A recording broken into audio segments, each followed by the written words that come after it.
नमस्कार हमारे प्यारे दोस्तों, एईएस स्कूल में आपका स्वागत है। इस पाठ में हम सीखेंगे कि कैन, कुड, मे और माइट जैसे मॉडल वर्ब्स को सही तरीके से कैसे इस्तेमाल किया जाता है। मॉडल वर्ब्स क्षमताओं, अनुमति, संभावनाओं, आवश्यकताओं या दायित्वों को व्यक्त करने के लिए आवश्यक होते हैं। एक महत्वपूर्ण पहलू यह है कि मॉडल वर्ब्स व्यक्ति या संख्या के अनुसार नहीं बदलते हैं। साथ ही मॉडल वर्ब्स वाक्य में मुख्य क्रिया के अर्थ को बदल देते हैं।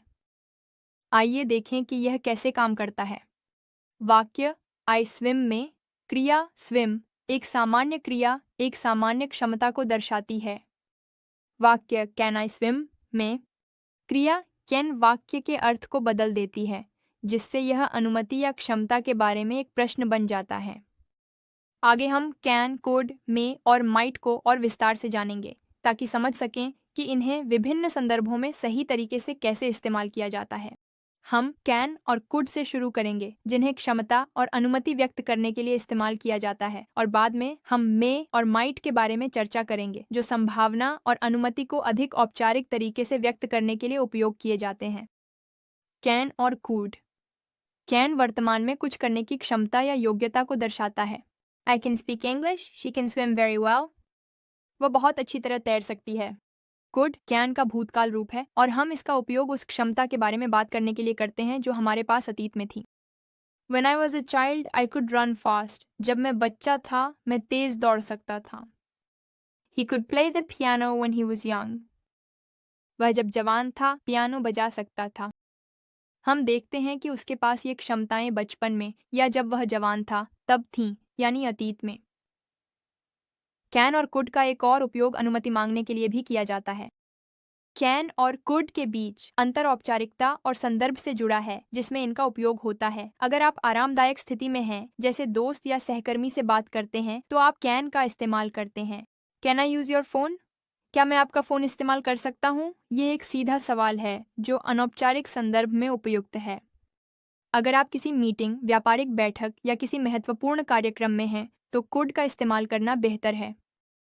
Could I use your phone please? क्या मैं कृपया आपका फोन इस्तेमाल कर सकता हूँ? यह एक अधिक औपचारिक सवाल है, इसलिए कैन अनौपचारिक परिस्थितियों के लिए उपयोग होता है, जबकि कुड तब पसंद किया जाता है जब आप अधिक विनम्र होना चाहते हैं या किसी औपचारिक संदर्भ में खुद को ढालना चाहते हैं। अब मे और माइट के बारे में बात करते हैं, जिनका उपयोग संभावना और अनुमति व्यक्त करने के लिए किया जाता है, लेकिन कैन और कुड की तुलना में अधिक औपचारिक तरीके से। मे का उपयोग तब किया जाता है जब हम किसी अधिक संभावना या संभावना को व्यक्त करना चाहते हैं। आमतौर पर जब हम मे कहते हैं तो किसी बात के होने की संभावना थोड़ी अधिक होती है, लेकिन हम पूरी तरह निश्चित नहीं होते। इट मे रेन लेटर, बाद में बारिश हो सकती है। It might rain later. यहाँ माइट ये सुझाव देता है कि बारिश होने की संभावना कम या अनिश्चित है। मे और माइट दोनों का उपयोग अनुमति मांगने के लिए किया जा सकता है। मे आई यूज योर फोन? क्या मैं आपका फ़ोन इस्तेमाल कर सकता हूँ? Might I use your phone? क्या मैं आपका फ़ोन इस्तेमाल कर सकता हूँ? मे का उपयोग रोज़मर्रा की बातचीत में अधिक किया जाता है और इसे विनम्र माना जाता है, लेकिन यह बहुत औपचारिक नहीं है। माइट का उपयोग अधिक औपचारिक संदर्भों में या तब किया जाता है जब हम अत्यंत विनम्र होना चाहते हैं। ध्यान दें कि कैन का उपयोग अनौपचारिक संदर्भों में दोस्तों या सहकर्मियों में अनुरोध के लिए किया जाता है। कुड कैन की तुलना में अधिक शिष्ट और औपचारिक है, लेकिन फिर भी इसे अपेक्षाकृत परिचित संदर्भों में उपयोग किया जाता है। मे का उपयोग अनुमति मांगने के लिए औपचारिक या सम्मानजनक माहौल में किया जाता है, और माइट सबसे अधिक औपचारिक और शिष्ट है, जो बहुत औपचारिक परिस्थितियों में कम उपयोग होता है। आज के लिए इतना ही।